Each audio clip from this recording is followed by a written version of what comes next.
Good evening. I'm going to call the Hermiston City Council and Urban Renewal Agency for August 10th, 2020 to order. We have 5 members present, 1 unexcused, Mr. Barone. Oh, 1 late, Mr. Barone. 1, Mr. Harden. I believe he's on the phone. Is he present on the phone? Okay. And 1 excused, Ms. Davis. Please join me in declaration.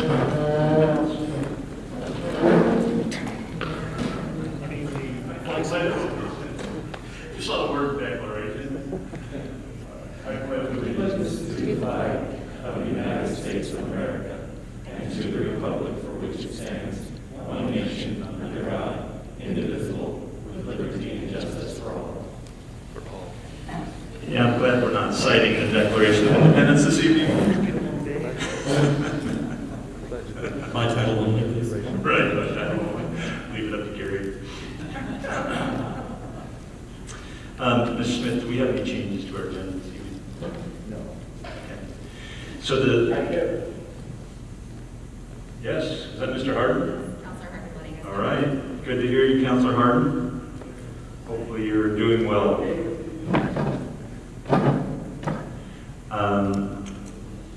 So in order to allow this public gathering and social distancing guidelines set forth by state authorities, a limited number of chairs have been established for citizens' participation this evening.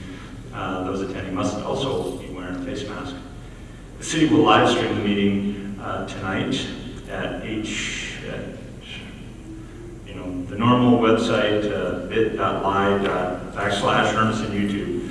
And it will also be available following the meeting. The public can listen to the meeting by phone or offer comment remotely by dialing 1-339-209-4508 and push *6 when prompted. I will ask for public input after each of the agenda items. So if you push *6, you will be allowed into the meeting to make a comment. The rest of the time, phones will be muted, except during the public comment periods. We owe it to our residents to continue carrying out their important business regardless of international emergencies. These processes ensure that we can guarantee access and public input regardless of social distancing requirements. City Manager Byron Smith. So no changes to the agenda this evening? No. Okay. We are now at our first opportunity for citizen input. So if there are people here this evening that would like to speak, please come up to the podium, microphone up front. Limit your discussion to not more than 5 minutes. State your name and address. Direct your comments to me. And also, we have some new sanitation guidelines because we're all using the same mic. We ask you to clean up your space afterwards with the Clorox wipes that are at the podium as well. Anybody here tonight who would like to speak?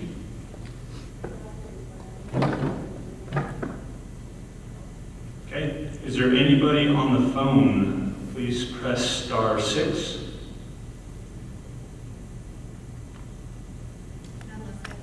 Okay, seeing none. We have a consent agenda. Items A through C. Does the council wish to remove any of those?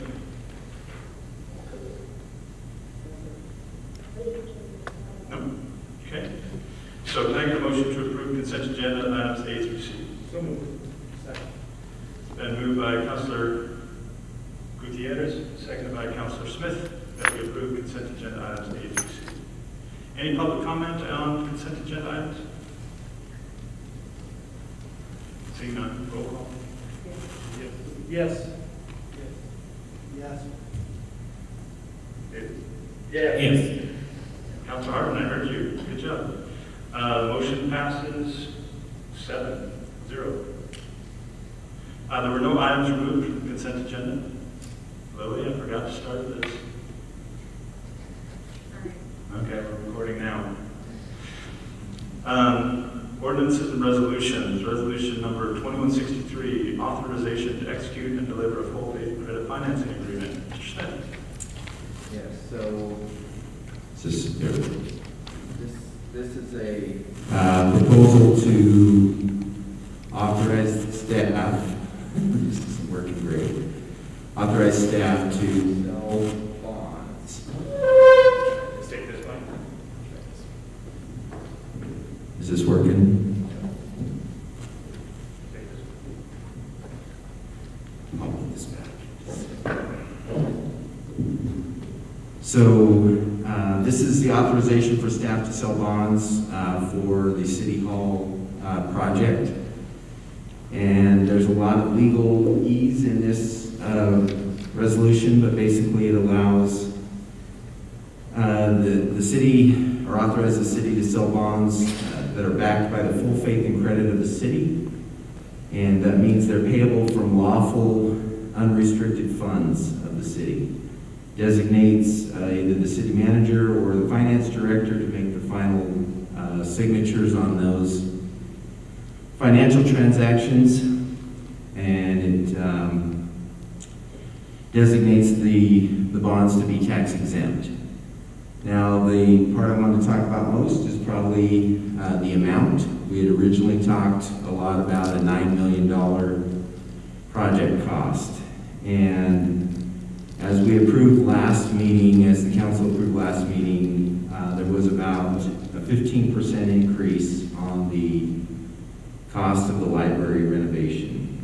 And so we wanted to be conservative, and we're trying to make this work at the lowest amount possible. The architects are not yet at a point where they can give us a detailed cost estimate. They're still at high level, what they call just a design level estimate. And so what I'm requesting is that we increase that amount to 9.6 million. That's a 7% increase. It will increase the annual payment from approximately $439,000 a year to $470,000 a year. And based on the enterprise zone funds and the county contribution, we can still meet the payments for those throughout the life of the bond. With that, I'd be happy to answer questions. Questions, Council? How long do they expect to take before they can give us a good number? They will be at a good number in the middle of October as far as the design goes. But I thought construction was supposed to be Microphone. So you guys, you turn your microphone on so the audience can hear you and they can hear you online. My mic. I think it's too loud. Here's how you turn it on. You can talk about There's it. a button on the top.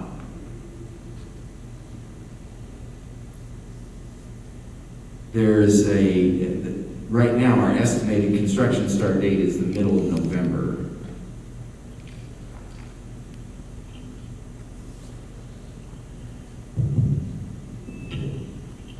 Council Burrow? So what is 15% attributed to? Is it because of the pandemic times that we're in, or is there? Well, it's the unknown between a high-level kind of cost estimate and then an estimate when they've been able to go through and look at every piece of the building. And we don't, we expected the original cost estimate on the basement of the library was $700,000. After they had done the original, kind of got to the next step, it was going to be around $800,000, and then they added 2 changes to it that we had to do based on some extra concrete and other things. That then the final bids all came in around $900,000 to $1 million. So trying to guess a little bit and estimate, but we can go to the $9 million if we need to stay there. It might mean cutting some things or doing some different things as we go through that project. But to be a little more comfortable that we can finish the project, that's why I'm requesting the 9.6. This 9.6 includes the dollars allocated for the City Hall or basement library. Correct. Okay, so Yes. that 900,000 also is part of that. Right, it's still all, the full project is included, the renovation of the library and the construction of the new city hall. So this is giving you some flexibility, but in the end, we can value engineer if we need Correct. to, based on budget parameters. Right. Did you have a question? Yeah, I guess, that question was more pointed to, like, is it because of these times or materials or things like that that are going up in price? Or I guess what I'm wondering is, if we continue to wait longer, is it going to continue to increase, or is this kind of where we're at? Yeah, it's hard to predict, even talking with NER Construction as we've been getting ready to go forward with the library project, they're having 12-week lead times on certain project, certain parts of the project, certain materials, and, costs are unknown because, some factories around the country, around the world have been shut down. So there is some of that that's related to COVID and the impacts that it's had on the economy. And some of it is just also the construction market in our area, which is very competitive at this point. But I think to Roy's point, initially we had estimated 700,000. So the changes that happened weren't necessarily construction cost elevations. No. They were architectural design changes that were necessary in order to meet code Correct. issues. Correct. Right? Mhm. And so that it wasn't necessarily a construction environment. It had to be more of a design. Yes.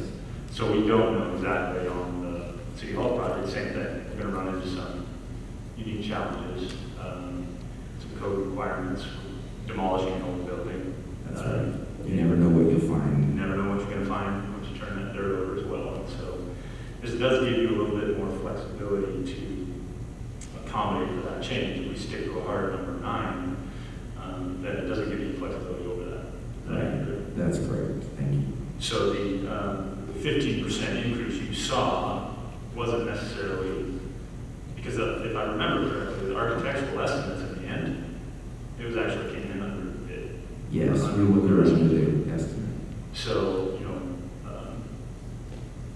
I don't know the construction market so much as what we initially thought we were going to build and ended up what we were going to build. Right. So the final project that you're talking about at City Hall, you put only 7% increase, half of that. Right.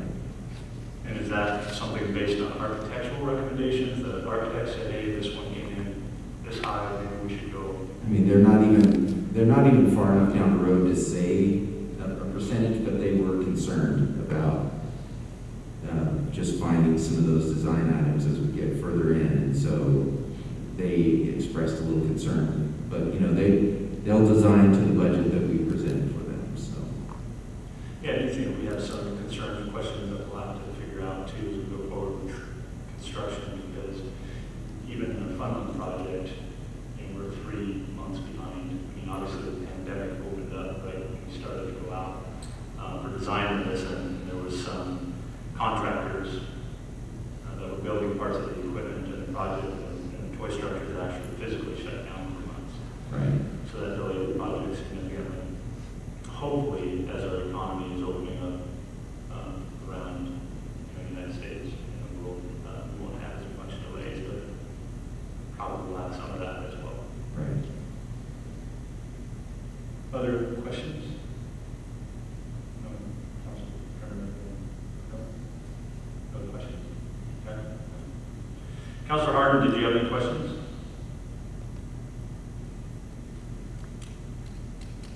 Councilor Harden, you still there? He's still on the line. Is he? Counselor Harden, you have to unmute.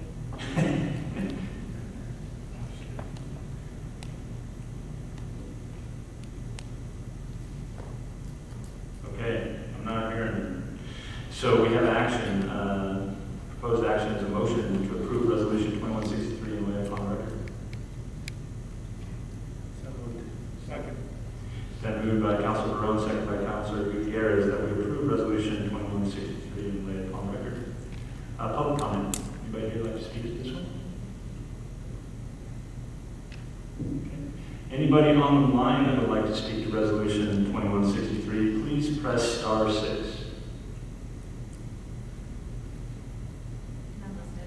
None listed. Okay. Roll call. Yes. Yes. Yes. Yes. Yes. Motion passes. Mr. Harden? Did you have a conversation with his wife? All right, we will say that it is a unanimous vote, 6-0 with one abstention. Okay. I don't know if that's accurate, Gary, is that accurate? One no vote? Okay.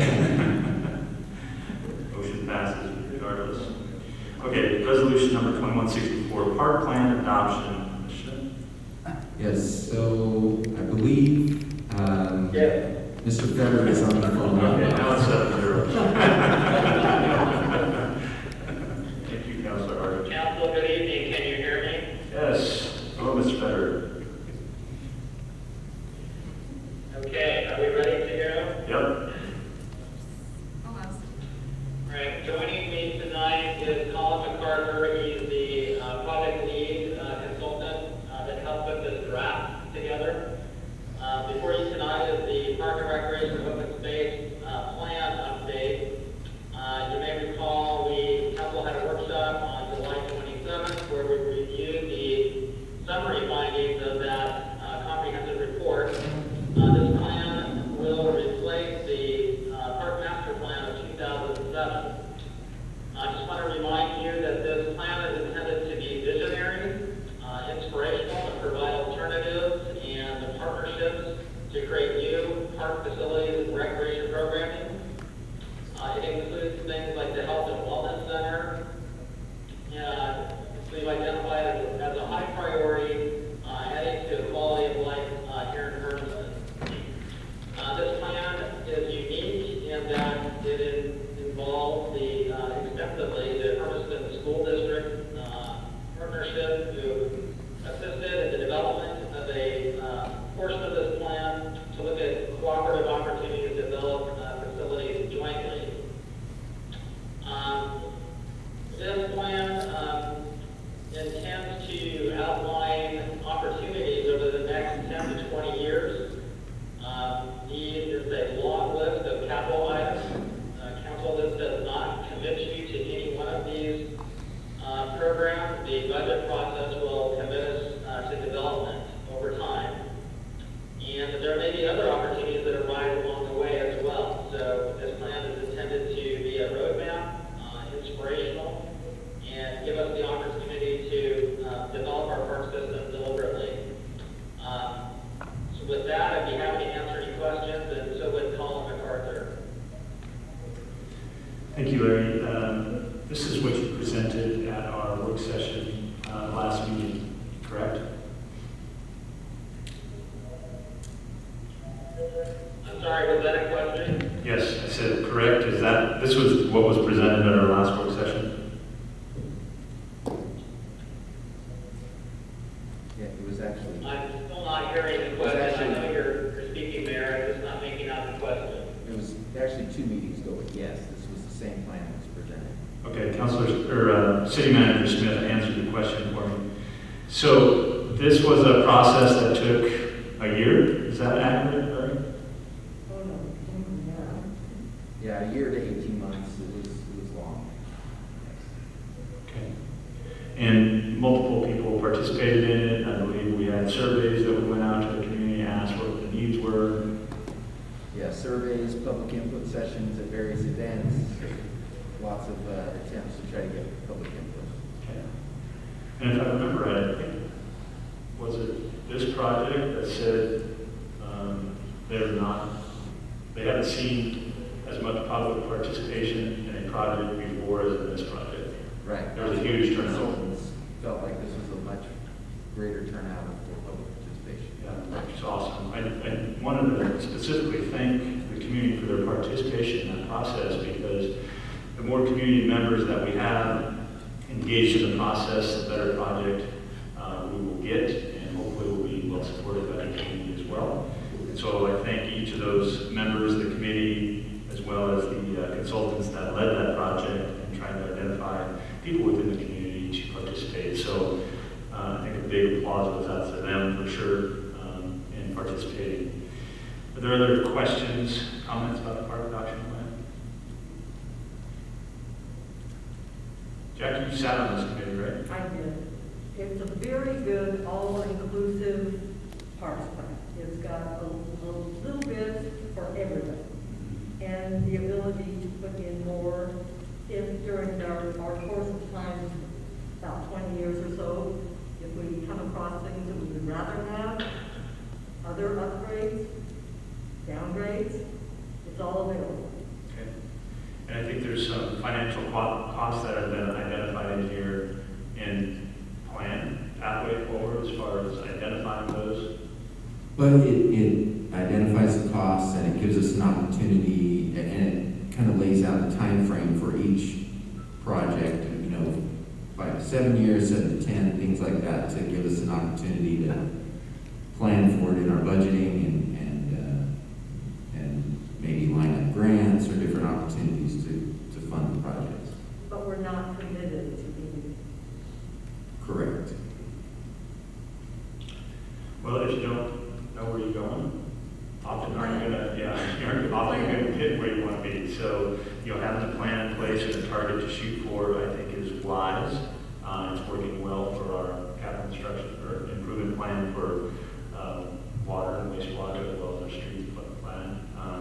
Only makes sense that we also do the same thing with the parks projects as well, to try and outline a 20-year vision of direction and public supported projects. I'm super excited about all the effort that went into this and look forward to the outcome of these projects. This adds to community livability and why people like to live here and why they would want to move here. So I think this is super critical to the city of Hermiston. Roy, Yes, you know, I wanted to give a thank you to Larry Better, because, you know, the amount of participation and the amount of feedback that he's received on projects like this. In our work session project, I commented on Newport Park, basketball hoops there, and also potentially adding parks in different areas in town. And I appreciate Larry reaching out and also trying to include things and trying to hear from all parts of the community of, you know, how we can develop a better parks plan. And, you know, if there's definitely, you know, comments that maybe he hasn't heard, he's open to listening to them. So thank you, Larry, for reaching out and for having as much successful feedback as you have.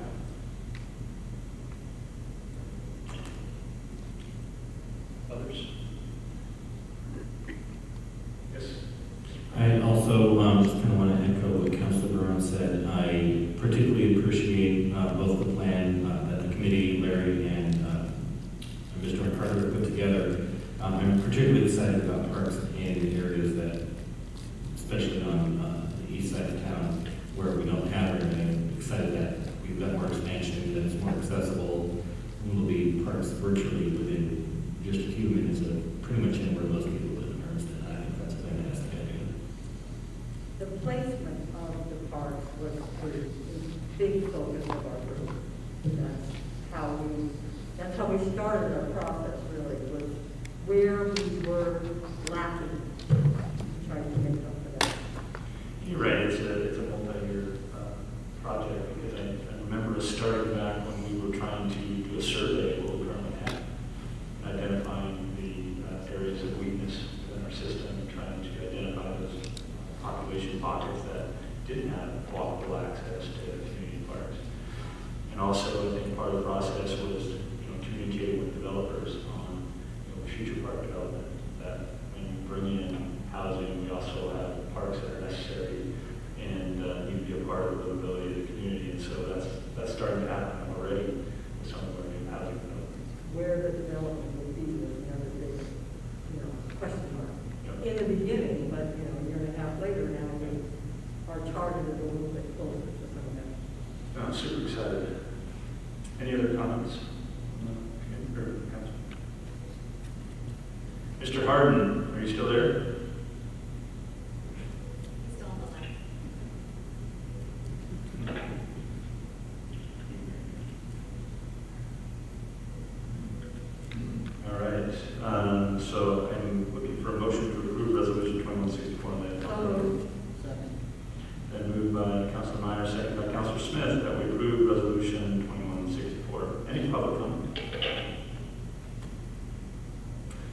Anybody on the phone that would like to make public comment, press star 6.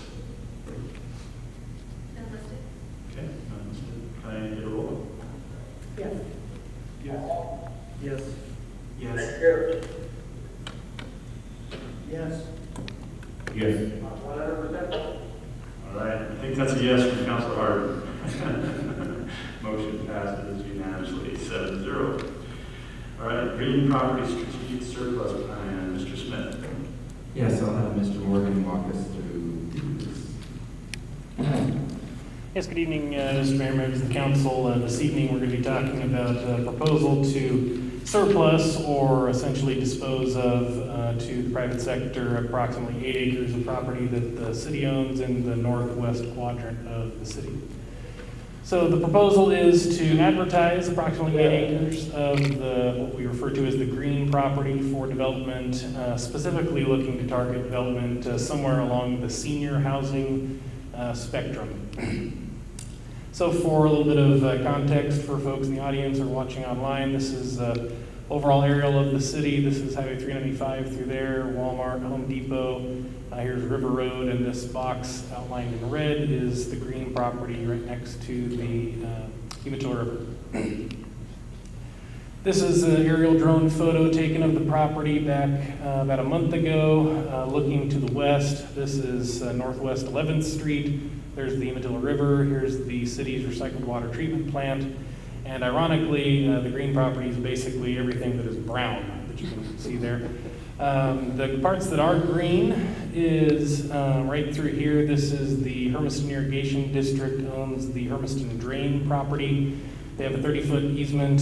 They're well outside of their easement. Currently, it's just an open ditch, largely wetland. Also, it's a little bit difficult to see from this image, but the brown, where the brown turns to green there, is basically a ridge line that overlooks the river, and the green parts are the tops of a pretty heavily wooded area that's down in the floodplain.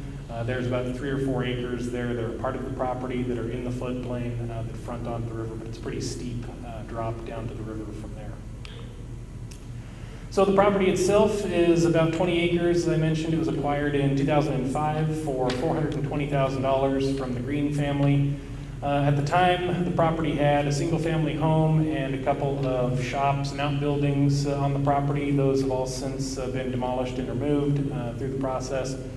Back in 2006, the reason that the property was acquired was we ran several pilot tests on the property to see if we could apply our treated sewer effluent onto the property and allow that effluent to percolate down through the sandy, well-drained soils before it reached the Umatilla River. The reasoning for this is because the water itself is generally free of any kind of biological contaminants or pollutants because it's already been treated, but it does still carry the one pollutant in the sense of temperature. Temperature can be a pollutant in a salmon-bearing stream because salmon need colder water, and so DEQ had instructed us to stop discharging that warm temperature water to the Umatilla River in the summertime. And so we ran several tests to see if this would be a viable alternative for us. Ultimately, those tests proved that it simply wasn't going to work, mainly because the particulate matter that still was in the discharge essentially gummed up the sand filter that we were using in the form of the property. And so in the meantime, since 2006 and now, you're all well aware, we spent about $21 million upgrading the treatment process out at the recycled water treatment plant to a point that we now send our summertime discharge to the irrigation district and put it directly into their irrigation water, so it's no longer sent to the Umatilla River. So the purpose for the original acquisition of the property is no longer necessary. We'd also installed about 7 monitoring wells around the entire property to ensure that we didn't have any sort of contamination seeping into the groundwater. The property itself is inside of the city limits. It was annexed into the city limits when it was acquired, but it's mainly surrounded by county. The recycled water treatment plant itself is also inside of the city limits, but to the west, south, and east of the property is all inside of our urban growth boundary, but outside of the city limits. And the property is zoned for R1 residential, and essentially all of the properties to the south of there until you hit around Elm Avenue by the hospital. That entire area in our comprehensive plan inside of the urban growth boundary is planned for residential development as well. So what the proposal actually is, what we mean by this 8 acres, you can see the red outline is the current approximately 20 acres of the property. What we're requesting is just simply authorization to proceed with advertising and soliciting to see if there's any interest in surplusing approximately these 8 acres outlined in white.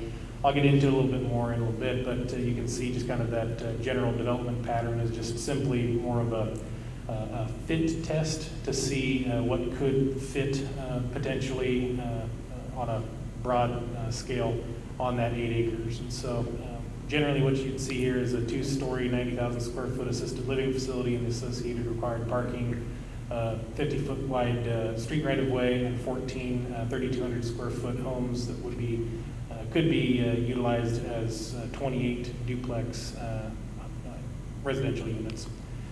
So what that means for the balance of the property, the remaining 12 acres, generally, as I mentioned, when we were looking at the drone footage, this is the heavily wooded area that is inside of the floodplain, so we can't build anything on it, even if we wanted to. So the recommendation would be to retain that portion of the property just because there's a strong public interest in retaining that part of the property in public ownership to preserve access to the river. But then also you can see this lighter green area that I've highlighted there, that's the Hermiston drain. The blue areas is generally, and I'll talk about it more in a little bit, is just simply well down the road. We're going to take this one project at a time. We're not talking about doing this now, but because of the topography of the property out there, the blue area could be relatively easily excavated to bring that down a little bit more to expand this wetland area if we ever did want to expand that to be able to handle more of our stormwater runoff from our city streets in the city and be able to send that to the Hermiston drain. So those are some of the uses that we've seen for the property. So in retaining the Hermiston drain and the property fronting on the Umatilla River, this is a very rough approximation of the 8 acres that we'd be looking to surplus. Now that lies on the property. City Council has a number of goals for 2020, as you always do. And this year, you chose to specifically call out fiscal prudence as a goal to make sure that we're maximizing the resources that we have from the citizens and the ratepayers. So in that interest of achieving fiscal prudence, I think it's important that we recognize really what the asset is that we have there, that what we could extract the value out of. It's important to remember that through the process, after we've acquired it, we damaged the value of the property in several ways. Remember there was a single-family home on the property that had to be demolished. There were several outbuildings and structures that had financial value. Those had to be demolished for the process. And then, not the least of which, we applied about 200,000 gallons of treated wastewater effluent onto the site, installed several groundwater monitoring wells. And so those two components particularly are most likely to just simply spook potential institutional investors if they may be looking at acquiring the property. The last thing that somebody looking to actually develop the property wants is to take on some sort of major ecological headache that they have to remediate and spend a lot of money to do those sorts of things. So I believe that even though it has been 15 years since the property was acquired, I think that even if we were to simply auction off the entire site, not just the southern 8 acres, it's pretty unlikely that we would be able to recoup the original $420,000 investment. And then also it's important, I think, to understand, not just understanding what the asset is, but also understanding what is likely to be the development pattern on the property. If you take a drive out through that neighborhood, it's very obviously a rural residential setting. Most of the properties out there are typically a single home with some barns and outbuildings, those types of things on some amount of larger acreage than what you would see inside of the city. So anywhere from 1 to 10, 15 acres in some instances where they're really geared more toward a rural residential setting. Also, you got to remember, I'm not oblivious to the fact that the property is right next to the sewer treatment plant. I think a lot of folks may, when they see this proposal, think that it's obnoxious or absurd to try and put residential right next to the sewer treatment plant, but as evidenced by the fact that there is a lot of people actually that live out there currently, people are willing to live in that proximity to something like that facility that we have out there. And so looking at the surrounding properties, the real market value, according to the assessor's website, of the surrounding properties ranges anywhere from $200,000 to $500,000. That includes both the land and the improvements to the properties.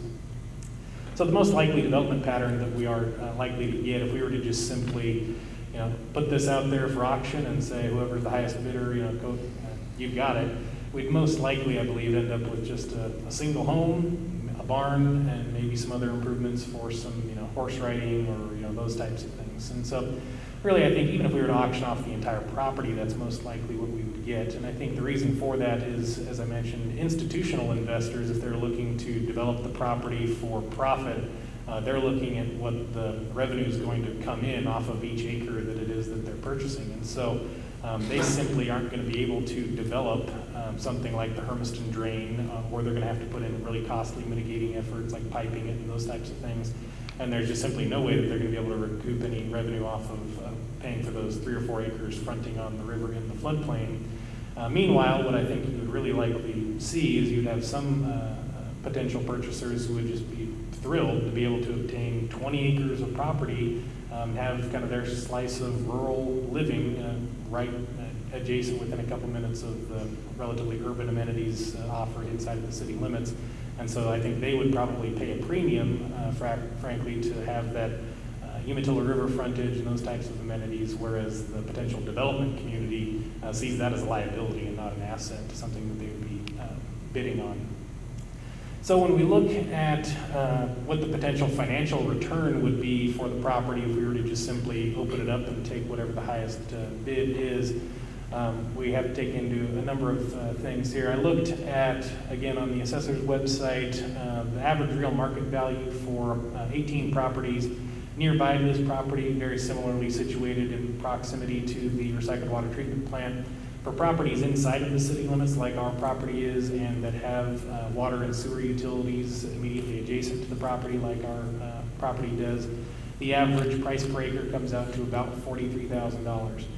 And then additionally, looking at just the improvements, so not taking into account the underlying land, but just the improvements, the value of the homes and barns and outbuildings, those types of things for all of the surrounding properties there, whether they're inside of the city or outside of the city, the average assessed value for those came in at about $182,000. So when you take all of that together, I think it's relatively reasonable to assume that if we were to simply put this out for auction, for 8 acres, we'd probably be able to receive somewhere in the neighborhood of $325,000 in a sale price, but then also you have to take into consideration what are the other revenue generating activities that the city could receive from that property if we were to do that. If we were to assume the placement or construction of a $300,000 home on the property in addition to the $325,000 paid for the land itself, over the course of 20 years, the property tax revenue paid to the city from that property would come in at about $58,000. Additionally, if they were to develop a home on that property being inside of the city limits and adjacent to all of the adjacent utilities, they'd be required to hook up to city sewer and water services. And so just the water and sewer utility-based fees, not including any of the consumption component, would come out to about $15,000 over the course of 20 years. So I believe even if I'm off by a factor of 20% on this, I think the total revenue that I think we could expect to come to the city over the course of 20 years if this property was just purely auctioned is probably going to be in the ballpark of between $300,000 and $500,000. So then you have to compare that to what some of our other options are for maximizing the value of the property to the city. And again, one of the council's other goals is in developing senior housing. And so trying to look at what is potentially the highest and best use and development of the property from a value return standpoint. Again, this is showing a 90,000 square foot, 2-story assisted living facility and 14 3,200 square foot homes split into duplex units.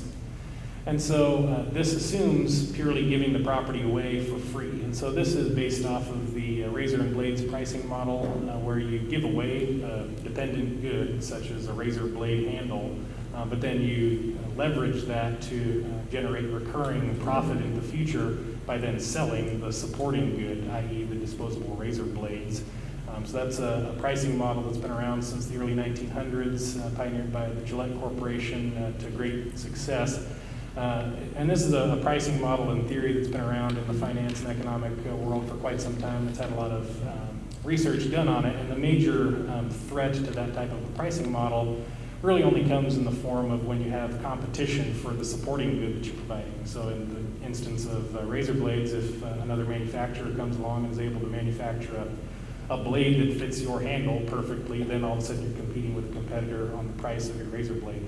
In our instance, where our supporting good is property taxes and utility fees, by law, we have no competition for that.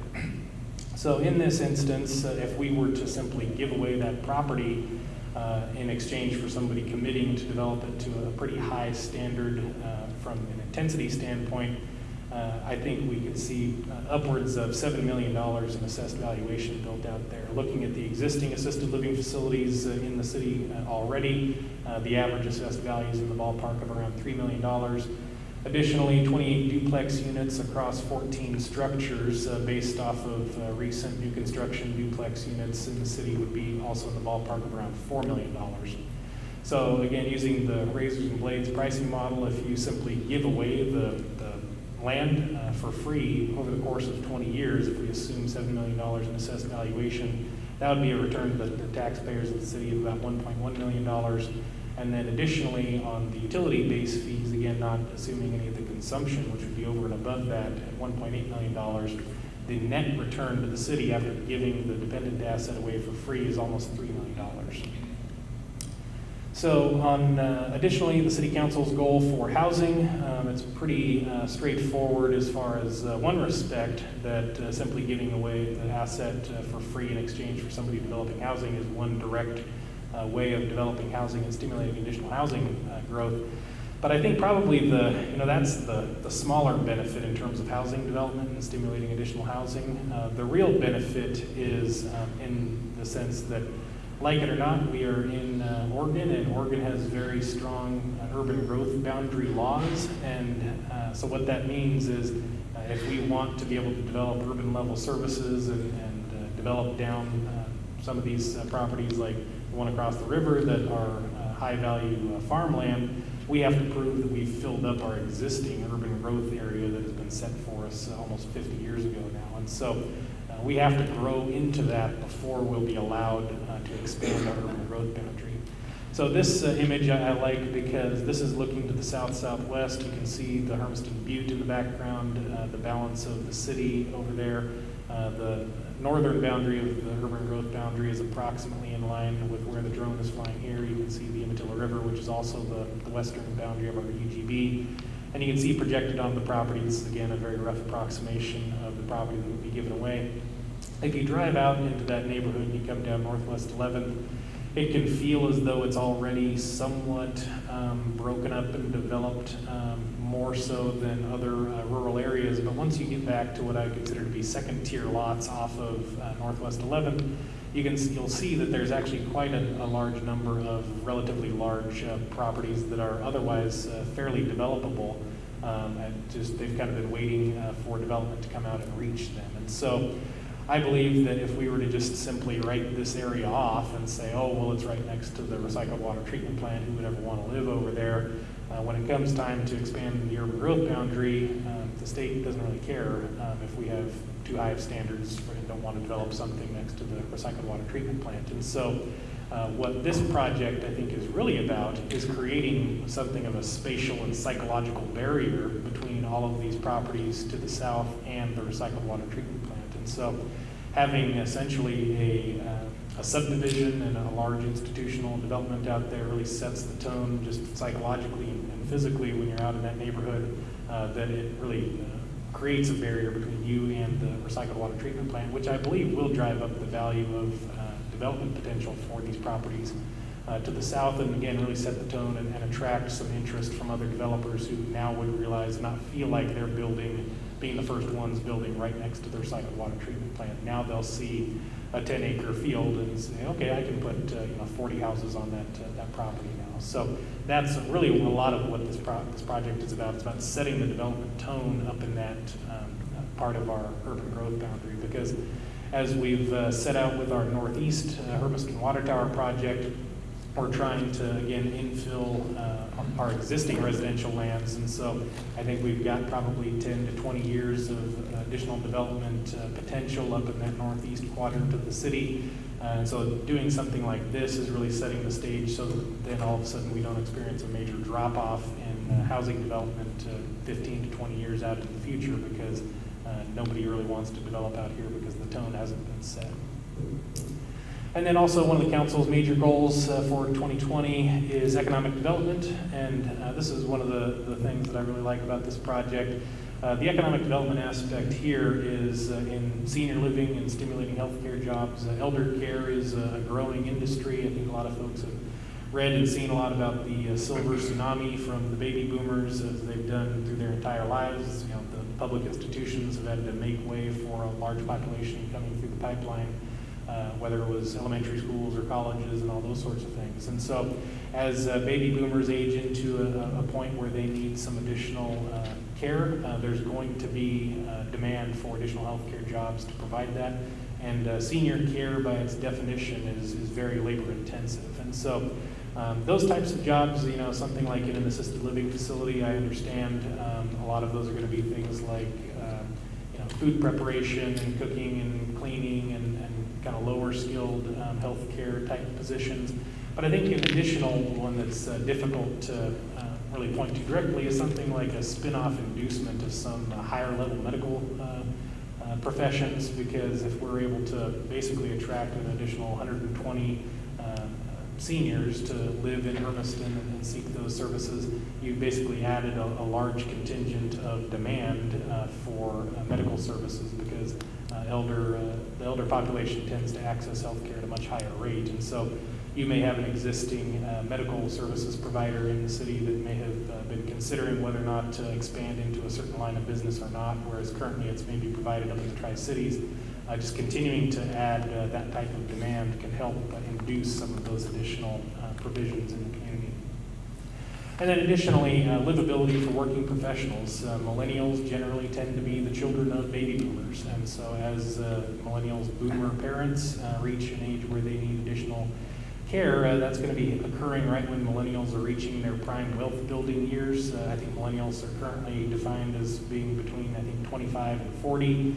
That's really when most people are at their prime wage earning, and they're setting down roots, and they're doing those types of household activities that really build the most wealth. And so if you have somebody who was from Union or Heppner or Goldendale or wherever it is that went away and became a professional, and they were able to find a job opportunity in Hermiston, they're starting to build that wealth, but they have an aging family member somewhere else.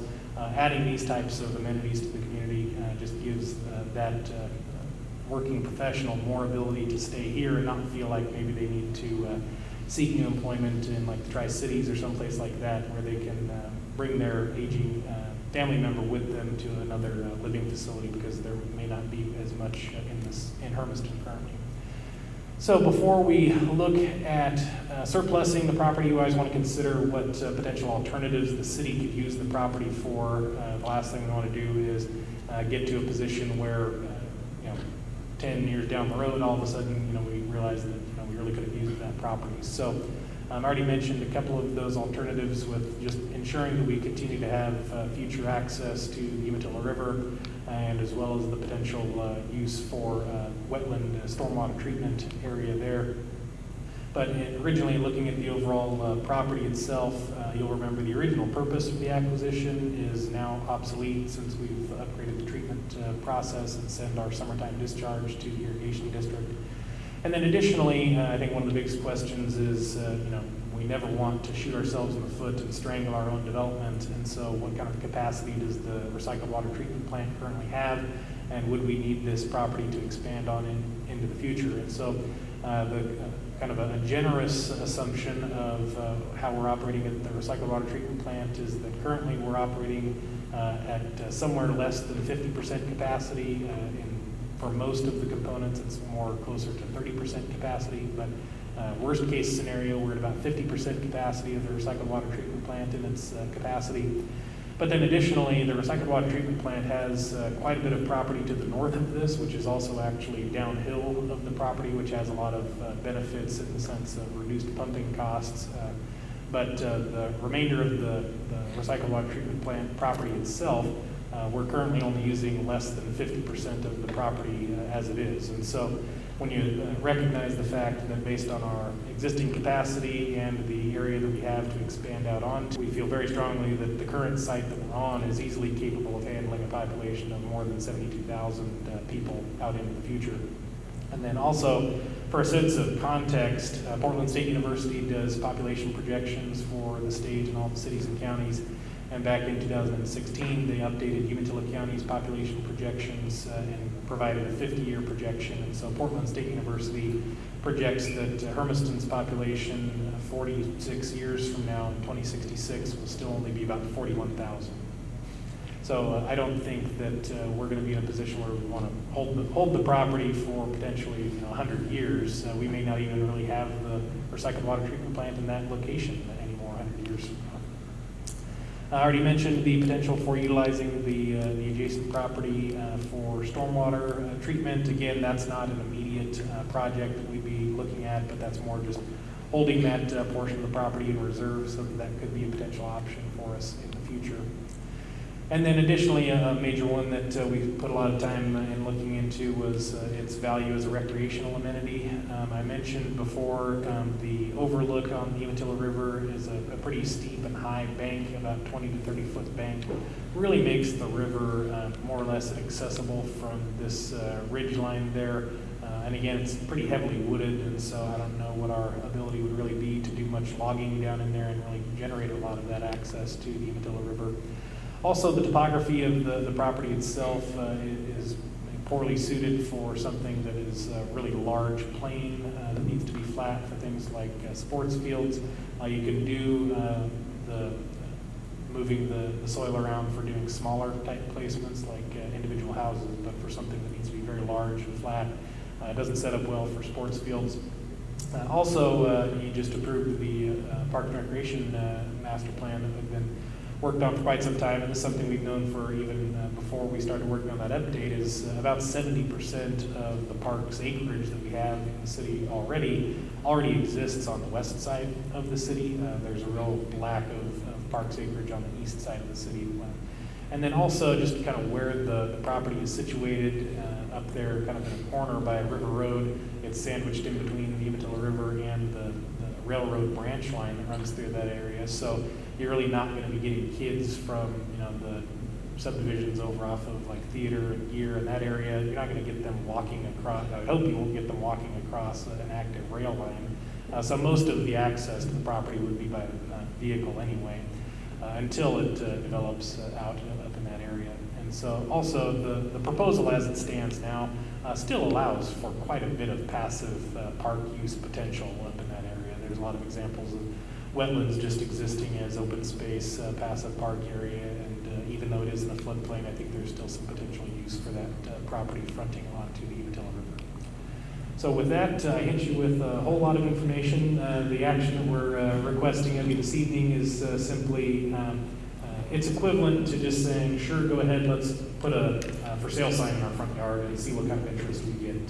The action this evening doesn't commit you to accepting any kind of development proposal. It doesn't actually surplus the property. So this is more just, we wanted to make sure that we had this presentation this evening in a public session and have it streamed on YouTube, so that when we do go to actually make the surplus, that people have had the opportunity to see what the proposal is.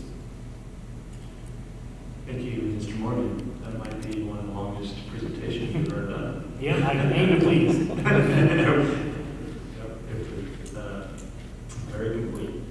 So what I'm hearing you say, that this would be advertised as a potential opportunity to develop in one manner only, which would be recommendation of senior housing, some structure that would benefit the community and be maybe better utilized versus just turn it out on the open market.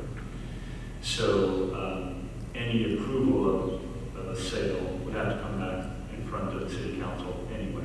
Correct. So just because we put a sign out there and I drive by and make an offer on it, I have to have some sort of presentation to the city council that would say, this is what my plan is for development, and the council would then have to say, we agree with that or not. Correct. Is that accurate? Yep. Okay. Okay. But, okay, so your marketing plan then, when you do put it on the market, would be senior living only? Yeah, so there's examples of other communities. One of the ones that we're basing off of mainly is the City of Independence has a good process that they use for marketing an asset that they had on the river down there. And so this would be, we'd be marketing directly to a lot of real estate investment entities, specifically senior development folks. And so this would really be a more direct marketing. I mentioned that it would be like putting a sign on the property. It will be a lot more targeted than that, but we'll be seeking requests for qualifications and then followed up by a request for proposals specifically from interested developers that show that they have a proven track record of working on these types of public-private partnerships in projects generally similar to this type of a proposal. So we'd seek qualifications first, and then the ones that we have the best feel from the potential developer, then we would invite them to submit what their actual proposal is. And it may look very different than what I'd outlined there, but we wanted to make sure that we showed that to kind of give people an idea of what the potential financial return is for them by what they could build on the property. And I have one more question. Yeah, so just to follow up on that,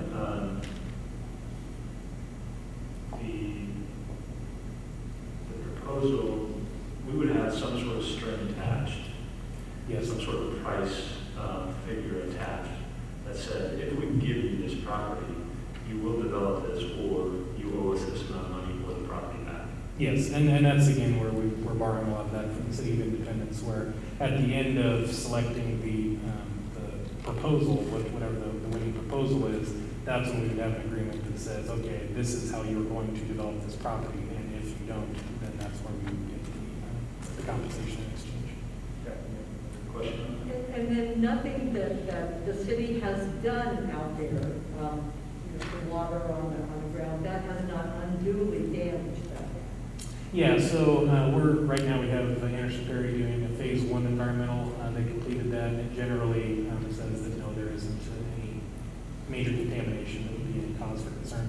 Also, the portion that we're surplusing, and I didn't really mention this in my long report, is the portion that we actually tested and actually applied the effluent to is really only a 100-foot trench right on that portion of the property. So the part that we'd be surplusing actually never even had any effluent applied to it.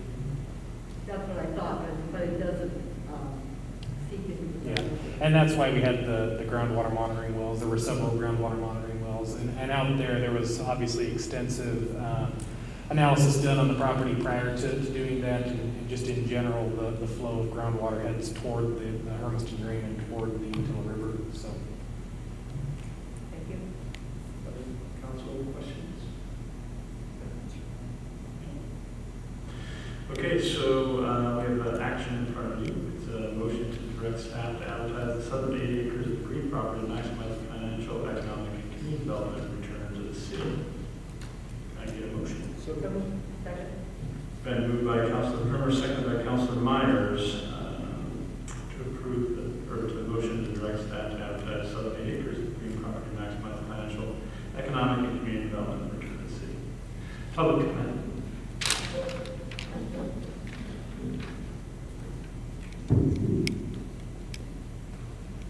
Welcome. Hi, Jackie Linton, 111 West Beach Street, Hermiston. My first point is, I don't think the property should be given away simply because taxpayers' money was used to buy the property for $420,000. Another point is that I don't think that the city should limit what can be built on the site. I think that experienced developers can decide what they want to build and then submit that to the city council and go from there. And my last point is, if you do decide to give it away, I hope that you don't just put on the market, real estate agent, put it out there, and/or auction. My last point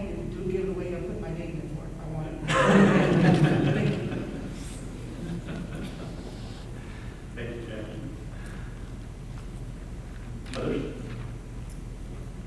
Hello, my name is Mary Gill, and I actually own, to the south of that, 75% of that property line.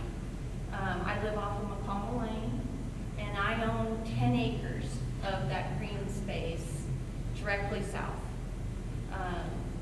My daughter and son-in-law own the house that's right there on 11th Street that has just been recently remodeled and improved, and probably 300 feet off of 11th Street heading toward the river is their property. I have lived there for 23 years now. My property is county. I'm not city limits. I'm in the county. So I'd like the city to entertain a third option. I would like the option to purchase it, the 8 acres. I understand the 12 acres. I lived there through the whole time that they did the wells and the dumping of the 200 gallons of raw sewage. I lived there through the whole thing and dealt with the city of Hermiston through the whole thing.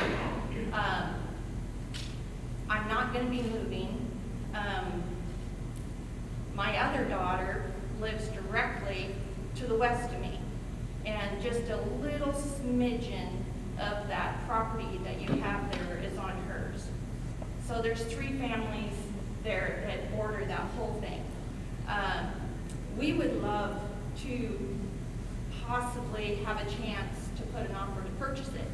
But I will tell you, if I purchase it, I will purchase it for fair market value, and I will do a property line adjustment so it would become county land. And I understand that you want to make money and recoup income that you put into this property, but you also have to understand, and the pictures really aren't very accurate. That green space going down to the river is extremely steep and extremely wooded. Like I said, I've lived there for 23 years, and we have yet to be able to get equipment to where we can blaze a trail down there to go fish it. It's just not accessible at all, and it's extremely steep, and it does flood. These last few floods that we've had, it floods way up there. I would just love for you guys to entertain that idea. My family's committed to living there. The thought of having duplexes on the other side of my property is just, it breaks my heart. I have spoken with the other property owners on 11th Street from McConnell, Nelson Lane, down to Old River Highway. And there's, let's see, 1, 2, 3, 6 there. 3 of them were unable to make it to the meeting tonight because they already had prior obligations. But the whole neighborhood there, we are all county. We are not city. And doing this duplex development is just, it's just something that we hope that we can find another way to do something with the property. And like I said, I own 75% of that southern fence. My daughters own the other sides. And we would love to have an opportunity to purchase it. You know, you're not going to make the money from me probably that Mark is insinuating if you sell it to a developer, but you have made your case that it's very sagebrushy, tons of sagebrush, and that drainage ditch is overgrown with Russian olive trees, willows. Our irrigation pump, up until about 3 years ago, our irrigation pump, we had to transverse down there, and that's where we turned on our irrigation. And you don't want people down there traipsing around in there and stuff. It's not desirable at all. So, like I said, I just wanted to stand up and let you know that I am that person that lives south of there, and I've lived there for 23 years. So I would really like the city city to entertain my idea.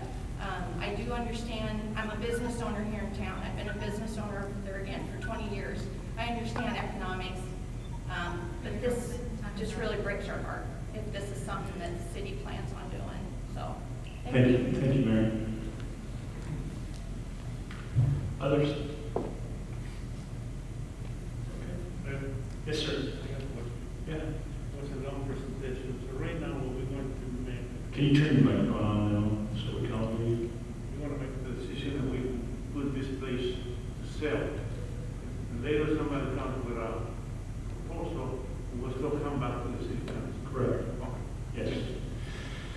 Yeah, so that's the way I understood it. We're putting a request for proposal out there. That has to come back for approval by the city before any action is taken place. Okay, any other questions from the council? All right, yes, yeah. Just that the past, we have not had a chance to write down the microphone in the past couple of speakers. Okay. Just interest in the comments. Thank you, Jackie. I didn't mention. All right, so there's a motion, I believe, and a second. Yes. Also wanted to comment, thank you for the two public comments that were made. I think the city council is a lot better when we have more public input. I think at the same time, giving away land to potentially county wouldn't be fiscally responsible. The city has an obligation to try to do something with that and try to bring money back to its residents and try to ease how things are, especially knowing that there's a lot of liabilities we have to do. There's a lot of things, departments that have to run, and so giving a lot of land away to another entity, I don't think would be very fiscally responsible.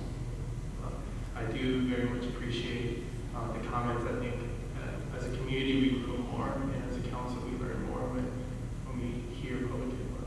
So thank you. Other council? We do have a motion in a second on the table, right? Okay. Councilor Harden, did you have anything you need to say?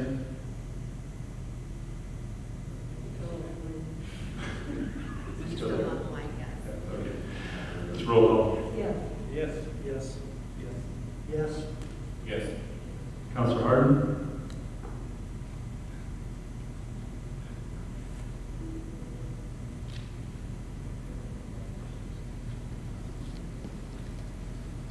That's 6 and a maybe. Maybe we'll hear a yes here in a little bit, so the motion passes unanimously. There is a delay on the phone, or we have a couple seconds, so we may hear Councilor Harden here in a second. Okay. That was my first question. I guess it's longer than a couple seconds, a couple minutes maybe. Okay, so we have the Hermiston School District Superintendent, Dr. Tricia Mooney, here to give us an update. Thank you, Dr. Mooney, for being with us this evening.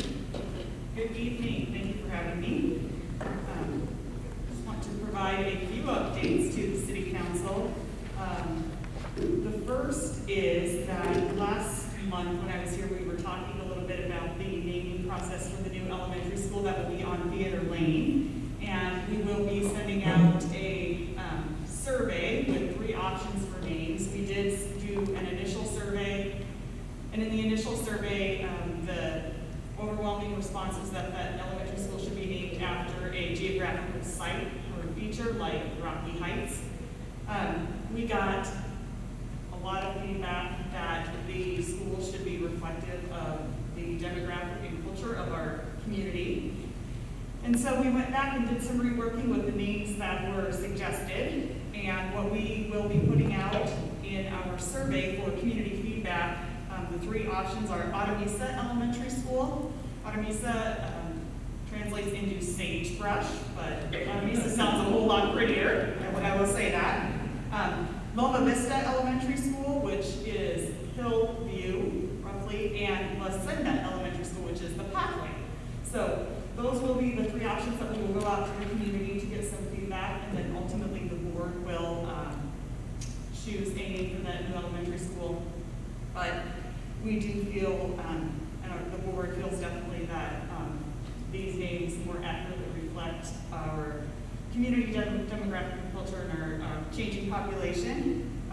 So looking forward to some community feedback, and actually really looking forward to that new elementary school having a name. It's, calling it the new elementary school is really getting old, so looking forward to that. This, actually, the end of last week, I guess, we announced some shifting of duties and responsibilities in the district office. Maria Duran will no longer be the communications point person for the district. She is the family engagement specialist, and her responsibilities will be to work closely on supporting and engaging our Hispanic families and making sure that we are hearing what their needs are with regard to school and getting them connected with school and everything that's going with that.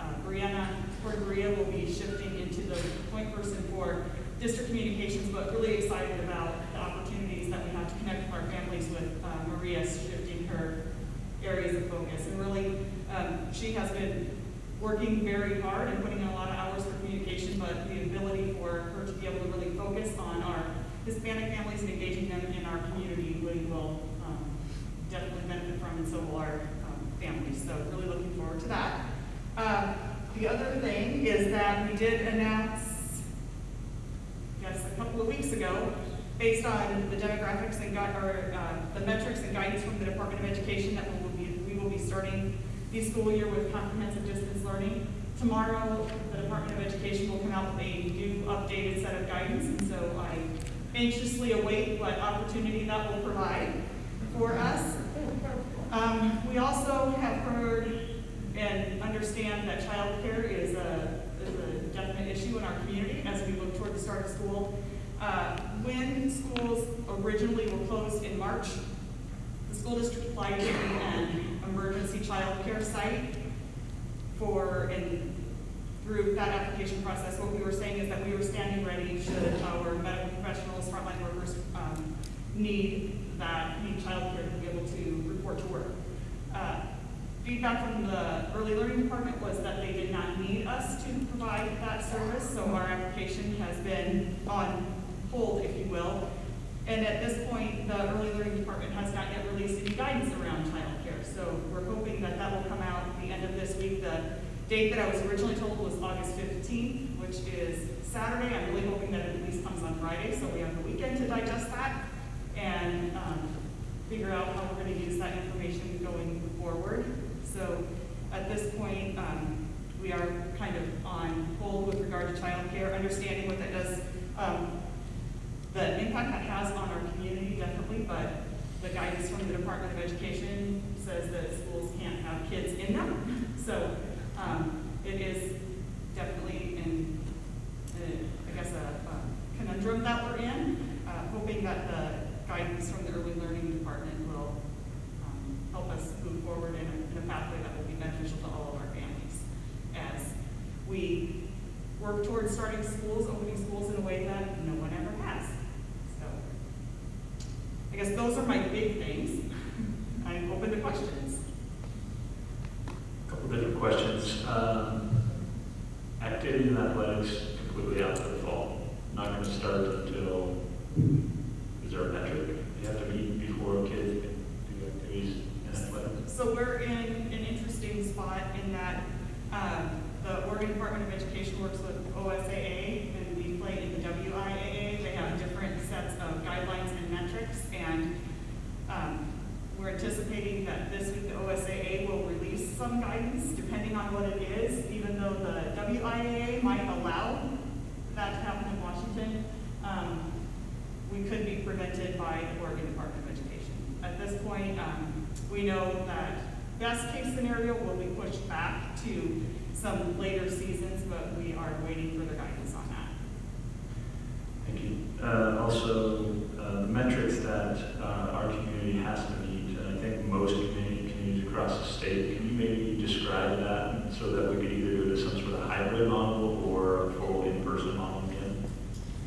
So the metrics that the Department of Education put out for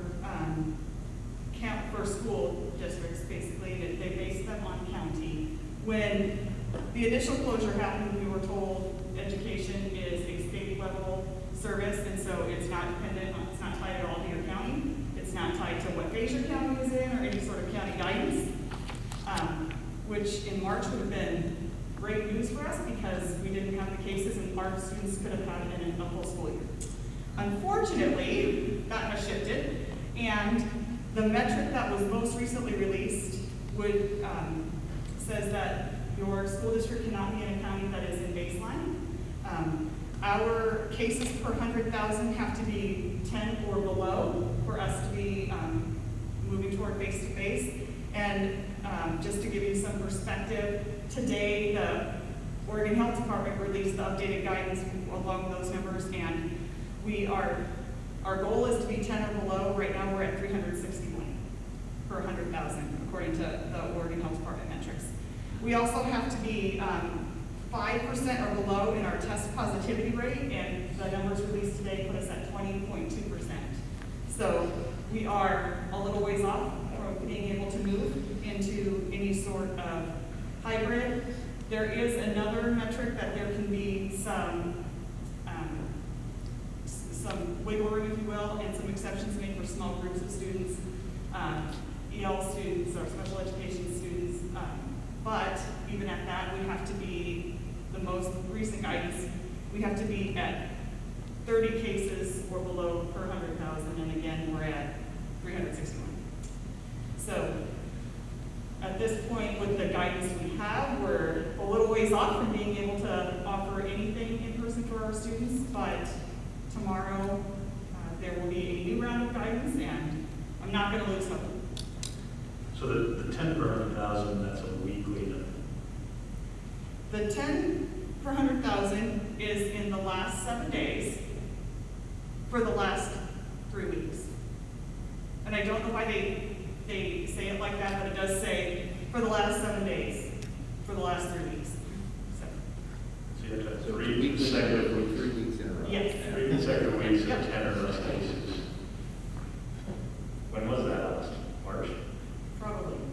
Actually, probably for us, it was probably June. Well, I don't know what the numbers were. The state wasn't, the OHA wasn't releasing those like that to us, so districts don't know exactly what ours were. So the likelihood that, I'm going to hold out hope that our kids get back to school sooner and that this guidance gets changed, but I mean, we may go the whole entire school year again. I don't know. Potentially. And I will say, the thought of that keeps me up at night and literally makes me sick to my stomach, because what our kids need more than ever is to be in front of our teachers. No matter how hard our teachers work, being in front of a quality educator is not the same as being at home or childcare or wherever across the computer. It's just not the same. The connection isn't the same. The conversation isn't the same. Teaching level is the same. Absolutely. So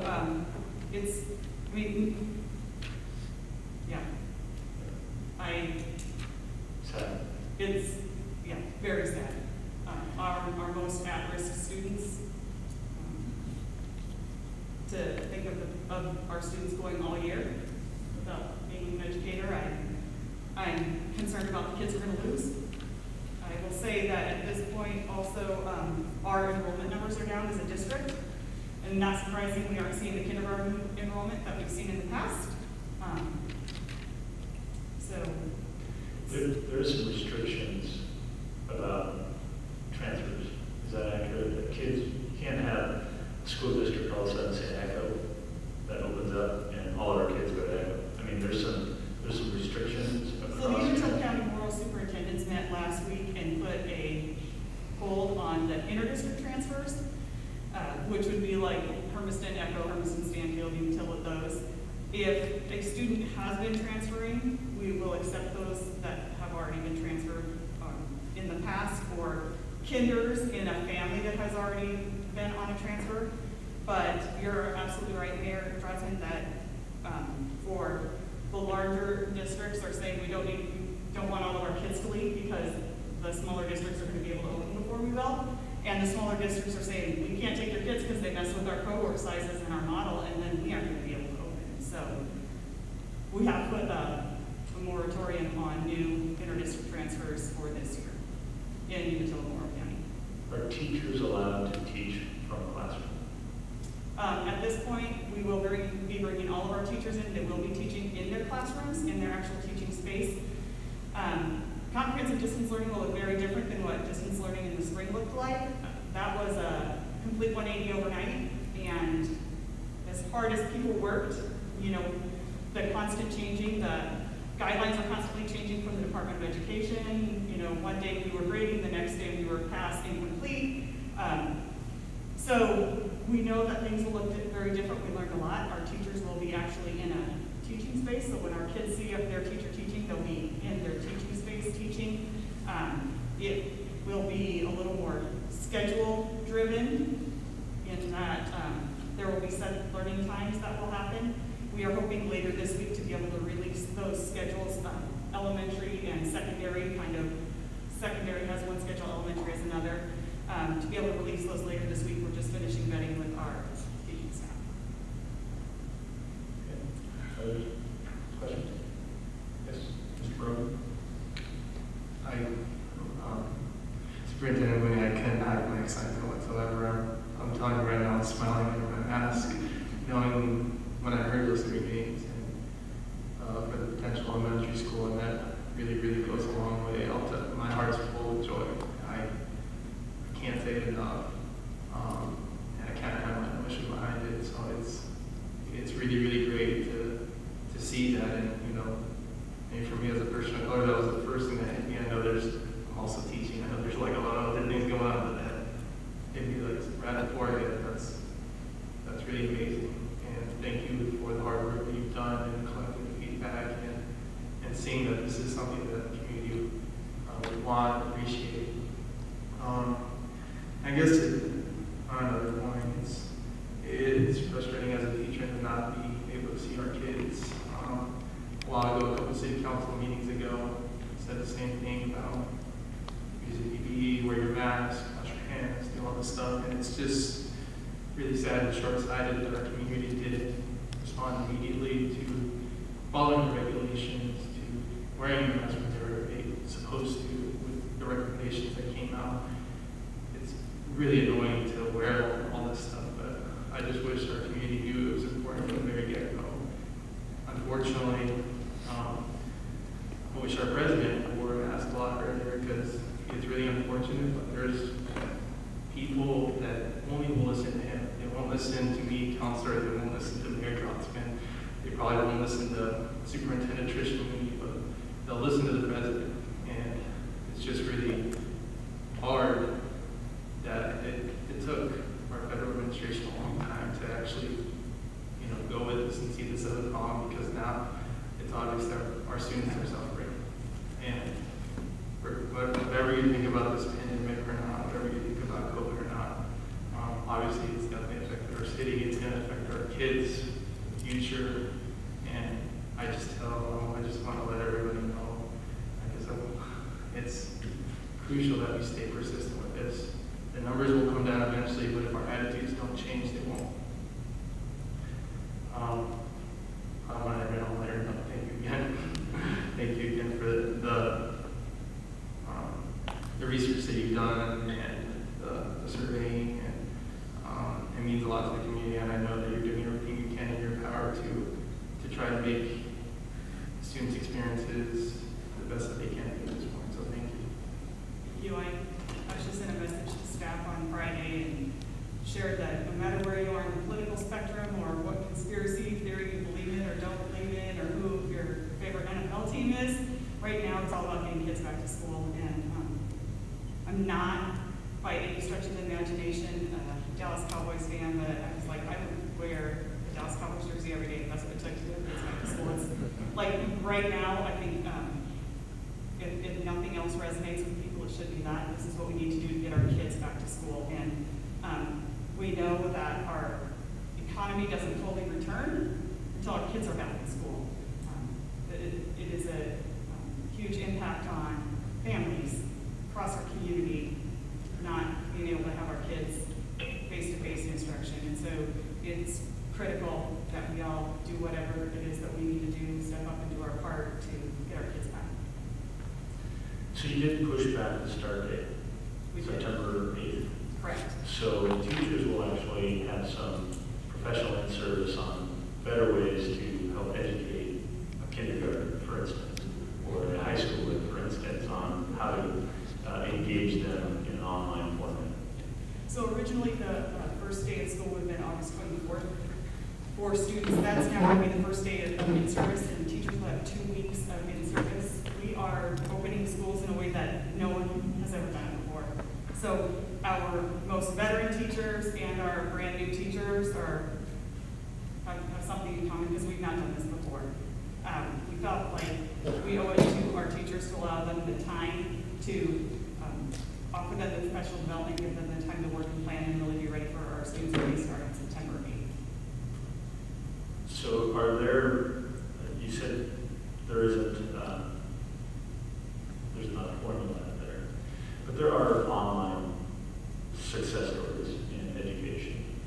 Has the state provided some structure or guidance, or is it all independent to each school district on how that education is provided and presented to the children? There is guidance around number of minutes and things like that, so definitely we're working, there's a guidance document for conference specific to comprehensive distance learning. So we are following all of that. One of the things that we are in a unique spot in Hermiston is that we have had Hermiston Online for 10 years. And so for parents who know they want a 100% online option and if we have the opportunity to go back face-to-face at all in hybrid, know that they don't want that for their students, Hermiston Online is a really good option because it still keeps kids connected to our district. A student in Hermiston Online will get check-ins from the school staff in their school that they would be attending. So if I'm in elementary school and would be going to Sunset, but my parent opted for Hermiston Online, the Sunset counselor, the Sunset team of students will be doing the check-in regularly with that student. Ultimately, we want that student back in front of our teachers. So we do have those options in Hermiston, and I think not all districts are in that boat where they had a 100% online model already up and running that had been proven. So we're in a good spot that way in the offerings we have for parents, but we are following the guidance from the Department of Ed regarding the comprehensive distance learning model. And how confident are you that kids are going to have access internet hardware? We will be the week of August 31st doing checkout. We're able to go one-to-one, so we can have every student can have a Chromebook. We still have the routers out that we deployed last spring that we put out in some key areas. We do have the Wi-Fi hotspots that we'll be able to check out for families that need that. But there's a very real reality that even those families, those homes that have reliable internet to watch Netflix at night, depending on the number of students that you have, on engaged in comprehensive distance learning at one time, it will tax the infrastructure and the bandwidth of that. So that is a concern. I know tomorrow there is a meeting with state level leaders and district technology leaders about how we're going to increase the access for students across the state. But unfortunately, our obstacles are what they are. Well, I think this kind of reemphasizes the state's push for more rural broadband services. And fortunately, Hermiston happens to be a community that has good service.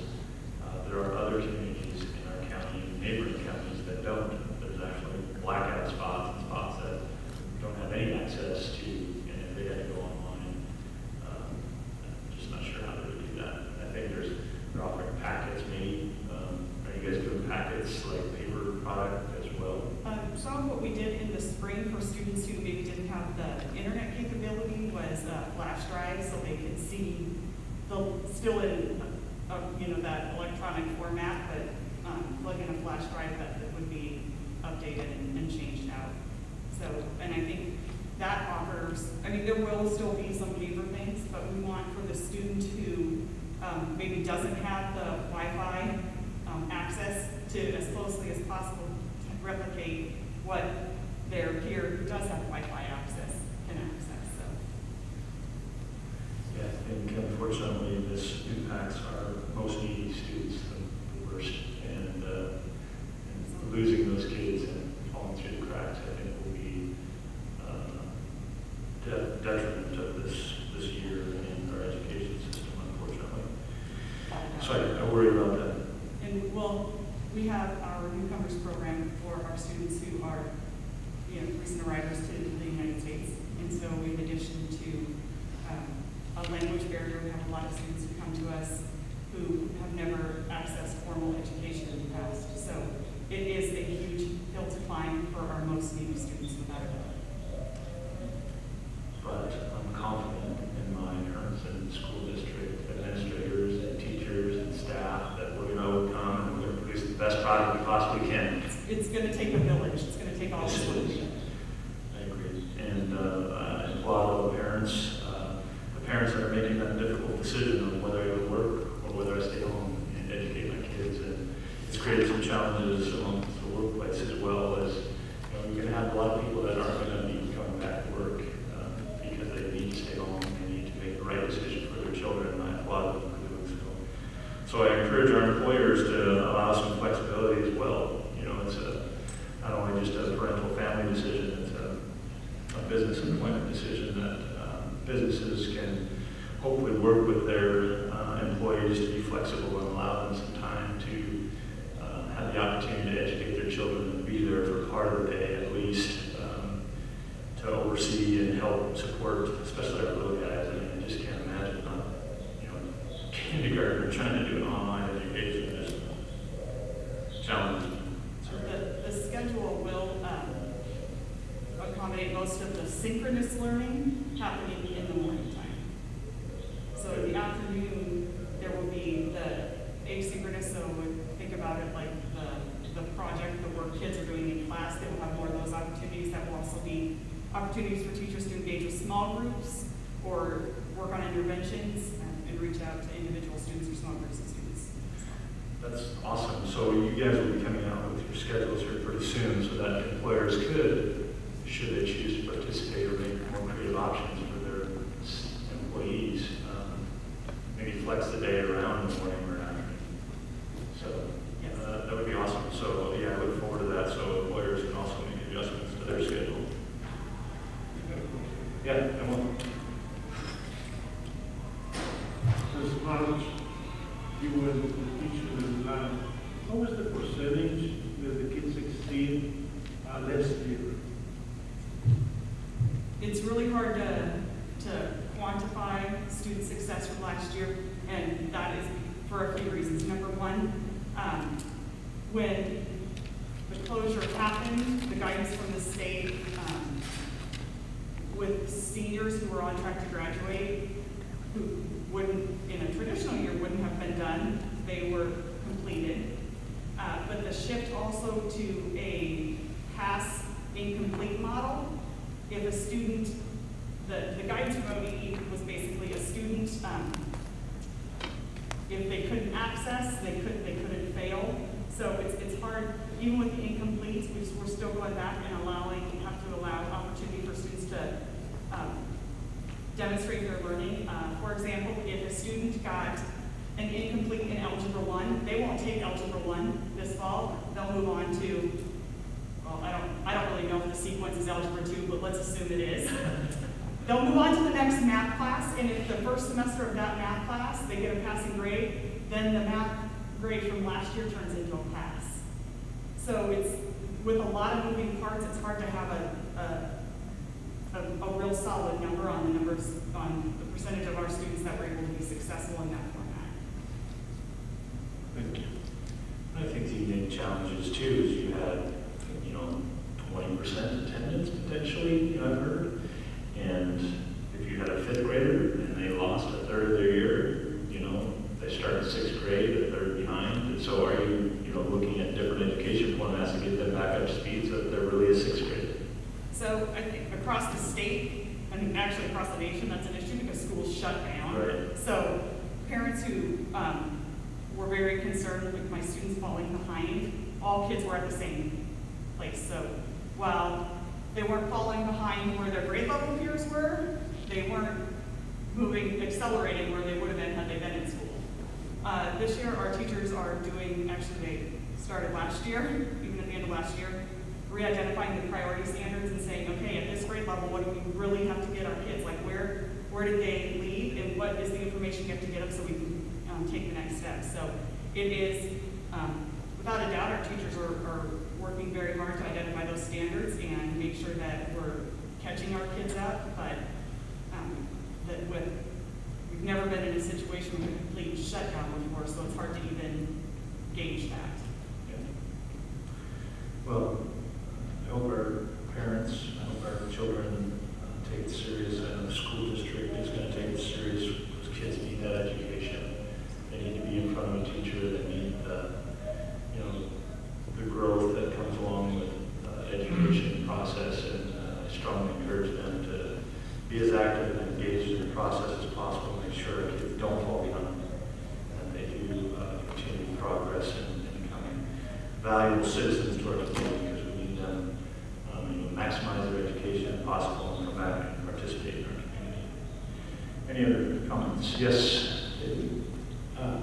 What plans, if any, do you have for when things start to get better, to when kids can start coming back to school? Do you have something in place already ready to go, or if we get the green light in, the rest of whatever 21 days we have left, what happens? Yes, but, so we're moving in a direction. Initially, we were planning on bringing all of our students back. When we realized that wasn't going to be an option, we had some schedules that allowed for some A-day, B-day models to limit the number of students, block schedules so that there were, in addition to limiting the number of students in the building and in contact with one another, the transitions were also less, so that we could keep those cohorts intact for contact tracing. So we do have all of those pieces in place. We will, as soon as we can, prioritize our at-risk students and our K-3, so get those back as soon as we possibly can. We need those kids in buildings. So we have plans, but they're kind of constantly morphing, and I anticipate that the updated guidance tomorrow will change those plans again. Do you have any kind of I know that like in the very beginning, it was very difficult for parents that were not computer savvy, if you will. Do you have any help for parents to teach the kids online, just how to navigate the computer? I know, my daughter and son-in-law are both very computer savvy, and so therefore she knows how to get on to all those things that they wanted to do in the Tiger School District. But there was lots of parents calling her, asking her how to do it, how to access. So we do have some tutorials on our website in English and in Spanish. When we check out the Chromebooks to students, one of the things that is a barrier for parents, it's a safeguard for students, but it's a barrier for parents, is that you can only log into that Chromebook if you have a Hermiston School District email address. It has to be at hermistonsd.org email address to be able to log into the Chromebook. And the reason that is because we are still responsible for all of the filters and everything a student might access when they're on our device, even if they don't have our device at school. So at home on our device, we're still responsible for that. So you can only log in with the Hermiston School District email address. So we have done tutorials because a parent can't, without the email address, just log in and navigate through that. So with that email address and on the Google platform, and a Chromebook, they're limited on things that can be, like there's not Word product, like Microsoft Word, those kinds of, so it's really limited on the platforms they use.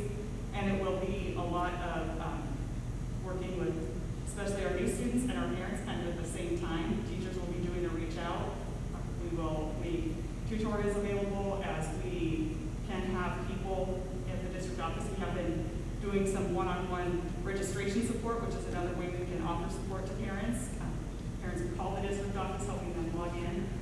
But with the other restrictions we have, just as far as gatherings and things, it's difficult for us to do a big event. So we'll be doing what we have on our website and the limited in-person we can do, and then teachers reaching out. But there is help always. Yes. Yes.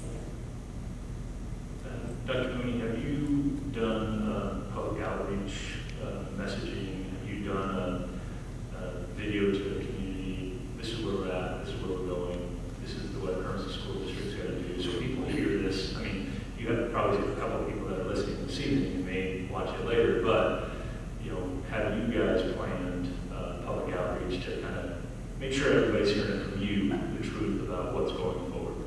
So we have put some written information out. We haven't done anything larger yet because the information we've got has been changing. After tomorrow, at least so far, the information we got from ODE is that there will not be another update until in the middle of September, which if we can get an update tomorrow and know a direction, then it will be easier for us to actually have a message that will not change right away.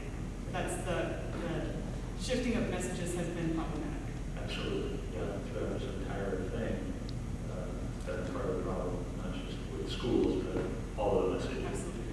I would appreciate that personally. I think the community would appreciate that, hearing from you directly, some sort of video on Facebook or whatever services you guys use to share your message with the community. I think would be well received. Last question I've got for you is, those districts that say we will be back on November 11th, I mean, is it even possible for them to predict where they're going to be at a certain time in order to open up? I don't know how. I know that there are districts that are saying we're going to reevaluate at this point, and like especially for our secondary students, we want to be conscientious of where they are credit-wise. And so for our secondary students who know that they might want to come back at all to face-to-face learning, we're saying do the comprehensive distance learning, because transferring to Hermiston online, there might not be a seamless transition. We want to make sure you get the classes you forecasted for.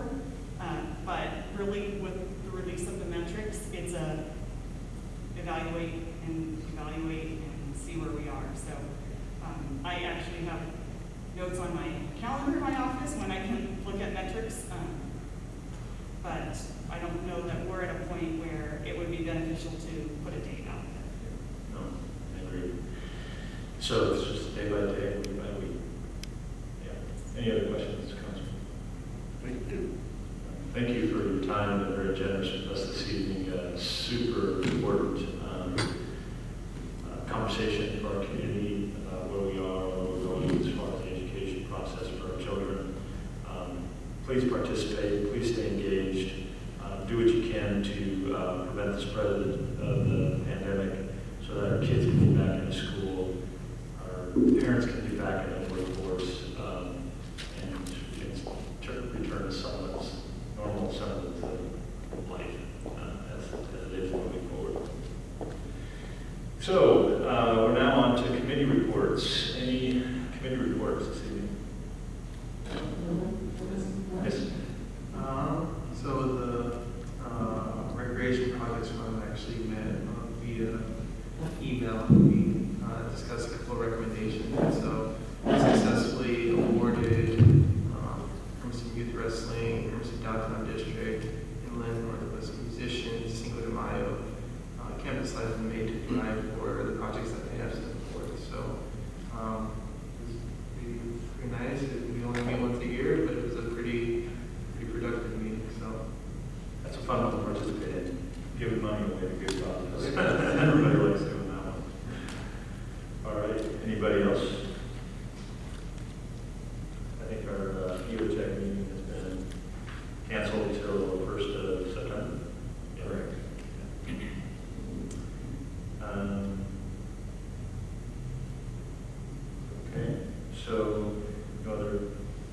reports?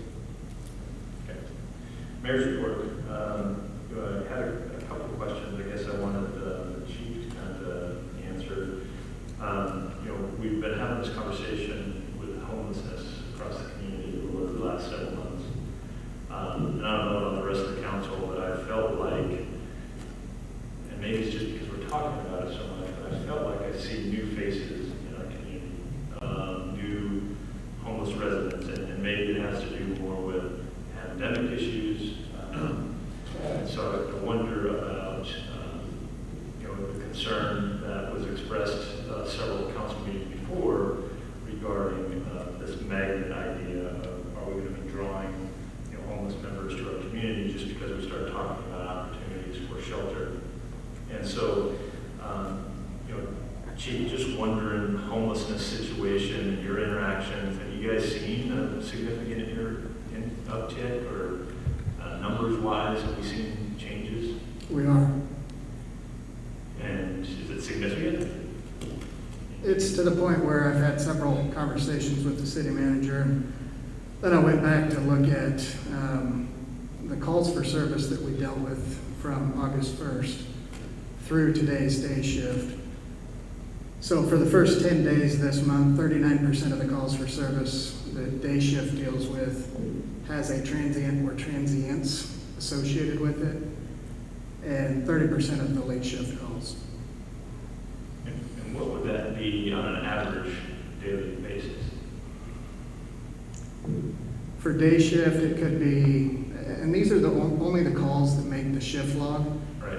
So it's not officer-initiated activity, because we're doing that a lot at, say, McKenzie Park, the Rotary Cook Shack that's being improperly used. This does not count those numbers. So it's the shift log that comes out at the end of each shift. To answer your question, day shift could be, on that log there might be 6 to 12 calls. Night shift is probably somewhere 4 to 8. And so I just look at that. It's not scientific by any means, but I've seen the same, or I felt the same way, specific to new faces, and then just listening to the officers that are working day shift in particular. It's busy. It's disturbance. It's trespass. It's medical calls that we're assisting with. Are these Hermiston residents? Are you seeing, locals that are now homeless that maybe weren't homeless before, or are these new transplants in our community? So there are some people that we have dealt with over the years that are now transient, but we have one individual that came from Washington and specifically told us on the day that we arrested him for attempted robbery that he was here waiting for a hut to be built. And how about do you identify the, mental health issues that need mental health services? Is it drug and alcohol services? I mean, are these transients in need of other social services? I mean, is that why the calls are being made, or why they're maybe being called out, you're being called out in the first place? Yeah, it's a combination of everything, depending on the type of call, whether or not a person is placed under arrest, whether or not they're lodged with the pandemic, whether or not the jail will take them. But there's, Eastern Oregon, we have a lack of social services specific to those needs, which can make it enticing for a person that suffers from those conditions to come to a place where they're less likely to be quote unquote forced to get better. I guess that was my next question. Do you have the services available to meet the needs of these individuals you're interacting with? And I think your answer is no. The other question I had was, we got notice the other day, I think it was, I can't remember what media format it was on, but there was a pretty significant car chase that ran through town and caused some damage. Was that our car chase? I mean, what happened there? Don't we usually not pursue that stuff? Yeah, I'm extremely frustrated with that particular incident. It's not our incident. It's another agency that decided to pursue a vehicle into Hermiston populated area, 3 o'clock on Saturday, with reported speeds of nearly 80 miles an hour in a 25-mile-an-hour zone, resulting in a crash. The Hermiston Police Department's only involvement was investigating the crash. Today I sent an email expressing my frustration to that particular leader of that agency. So, is there injury, fatality, or anything like that? There was minor injuries. One of the suspects was injured. One suspect fled on foot. The vehicle that was crashed into received minor injuries.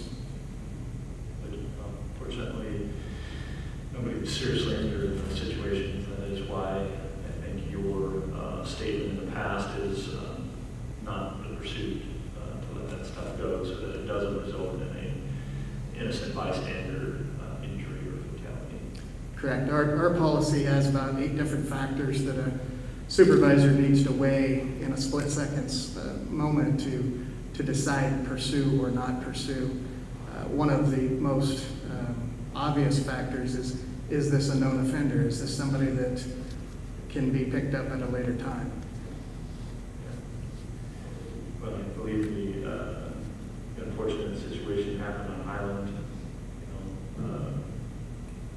over by the high school area. Correct. Yeah, so a fairly populous area of the community, and potentially an area where students or young individuals could be found, and through a construction zone. Correct. Yeah, not good. Okay. The other thing that I want to comment on is one of the things that's coming out of our conversation about COVID, working with the county, the tribes, and multiple cities. We're trying to create some collaborative messaging. We have a formulated group. We are trying to come up with some messaging that's consistent across cities, county, and tribes to make sure that the messaging that we're sharing with our community is accurate and shared. We do now have a formal group. The school district is also participating in that, as well as the ESD, to make sure that we are sharing how we can control the COVID situation to the best of our ability, trying to get businesses back open, and trying to get our kids back into school. And so there is a large conglomerate of regional agencies working on some messaging and ideas to make sure that we get the message out to the community on ways that they can slow the spread of this disease. How about council report? Yeah, Mr. Gutierrez. I'm going to make an announcement. Can you push that? I'm not planning to, because I got plans to move, not from the Hermiston area. I got property outside the city limits. And I've been planning for more than 12 years to move there, but things don't work the way I planned. So I already talked to Lily before about my plans, and I had to Mr. Smith. And I hope the more people put the applications to run, I step out and I see the things we have done. We have done a lot of good things for this community. So it's a privilege that the citizens of Hermiston, given the both the conference, been pretty good 8 years provided the services for the community. So, Mr. Schmidt, that's not a property we can annex into. He hasn't shared that with us. So, Manuel, how many years? You've served 2 year times, right? So I was service 8 years, but I did it before. In March 2008, I put my resignation because I was planning to move to my house for sale. The market went down, and they sold the house. So, but looking back, I was involved with the, I don't want to say college, the higher education building. I was involved with the city provided, where they did the courthouse. Good things. I still remember when they invited me to go to this bumpy road by the river. He got a vision making the river park. It was, I mean, it's like, this city has done a lot of things for the community, and it continues doing things. You know, I'm concerned about the way things going and regarding education. I like to see kids to be educated. We live in real hard times. You're talking about homeless, and I hope I'm correct, but I was reading there's 40 million people waiting for Congress to do a decision, or they're going to be homeless. And so and sometimes I wonder, okay, how many of these people live in Hermiston? Well, it's only because of individuals like yourself that the community has been able to accomplish many things that it has. And I, for one, appreciate your leadership. I've appreciated your willingness to engage, your perspective on, we each come from different spaces, you know, and we represent different constituencies and groups, and you always bring a unique perspective to the conversation. I really appreciated that. I appreciated your friendship as well. And so I would encourage individuals, we aren't done. You can't be happy where we're at, right? So I think there's still a lot more we can do as a community. Still want to see the indoor swimming pool. There's a lot to accomplish. You know, that's the thing about growth is we're always looking for unique challenges and trying to provide a better product for our constituents. And so encouraging, you know, other members of the community to follow in your footsteps and carry on the baton and keep us moving forward as a community. But I've appreciated you and thank you for your time and service to the community. So you're not done yet. We got No, you still in got December. So we'll, you know, give hugs or hopefully at that time and share, you know, more stories or whatever. But what's that? Hopefully we'll be allowed to. Yeah, hopefully we'll be allowed to give hugs and that sort of thing afterwards. But thank you for your service, and hopefully you're out recruiting new potential members. I was looking at Jackie. Yeah, I know. Everybody's always looking at Jackie to run. She'd be a great member. Yeah, somebody needs to teach kids now, don't they? All right, other councilors. Yes, Mr. Brown. I was also curious in the questions as well of Chief as well. So Chief, I also have a question for you if you're willing to answer. I do want to see, or at least know, qualitative number or quantitative numbers of new homeless people or population in the area. Is that something you can bring back to council? Anything like that? I guess what I mean by new, it's more of out-of-town people versus local residents. So I've always been very hesitant of labeling people. Our definition of transient is somebody that tells us they're transient. So I'm not sure the police department's the right place to get that information.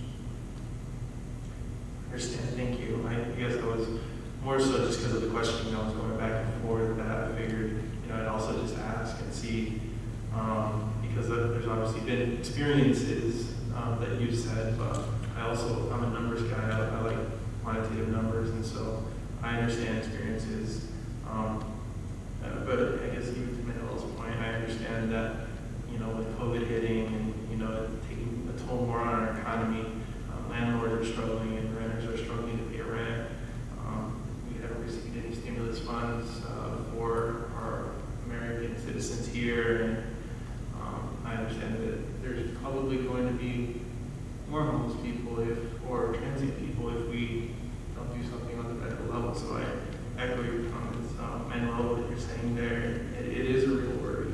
And so I guess my concern, Chief, was just more of, are the people that we're seeing here homeless because they haven't been able to pay rent, they haven't been able to make things work, or are the people coming from out of town? And so that's one of my targeted questions, I think. So if I could, I think a factor in this, so to that question, I think the overwhelming number that we're experiencing are not displaced recently. as an example, one individual has been in a vehicle sleeping in the plaza parking lot for about the last year. We finally made contact with that person today. Another contributing factor to this is and I'm not trying to get political, but the continual decriminalization of controlled substances in the state of Oregon could be a draw for people to come to Oregon. Mr. Smith, we recently allocated significant amount of resources towards rental assistance, utility assistance. We had allocated Oregon Workers Relief Fund dollars as well. So there are some resources out there I think we need to make sure the community is aware of to hopefully create some gap carryover funds, unemployment funds, those sort of gap opportunities for people to hopefully keep them from turning into homeless individuals. Can you speak to that a little bit? Yeah, I just started today reviewing the proposed contract with the city and Capco for us to be able to start implementing those programs that the council adopted last meeting. I'm hoping that we'll have an agreement that we can have for you at your next meeting and start getting those programs. And so those will be options for people that may be struggling financially, Right. and they can seek help through Capco. Correct. And I know that we also did some funding for the business community. Right, and that program's already available through Umatilla County. It's a joint application, and so I think I saw an email today that there were 77 applications already from throughout the county, and so I know there are a lot of businesses that are interested in And Hermiston's funds will stay in Hermiston. that. That's correct. And I believe the one thing I advocated for, Mr. King, was that even though people had already received PPP funds, that they could also still participate in this process. And I think that was something that was approved at the county level. Yes, we're going to have several factors to look at, and if there's somebody who hasn't received any help, they might kind of go to the top of the list, but people won't be penalized for having received help already. Especially these restaurants that went through, hair salons Yeah, or up and down. they went through the shutdown initially, and now they're back shut down again.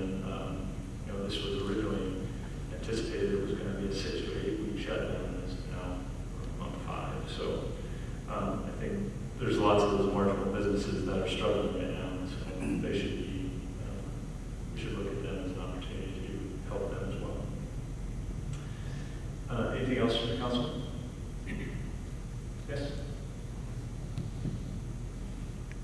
I guess I just really wanted to say, I know when we start talking about homelessness, and obviously what's going to be on our agenda, what's been coming up over and over again with stepping stones. I know that conversation gets very emotional. There's a lot of personal testimonials, but I'm also kind of moved by both. Obviously, there are great reasons, and there are good reasons, or fair reasons, I should say, on both sides on the line, why there should be somewhere, but why it's also a great idea.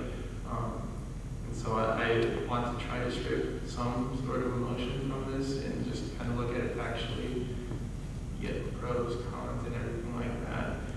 But obviously personal testimonials and experiences that have happened definitely contribute to, how council will react and how, the plans moving forward will be.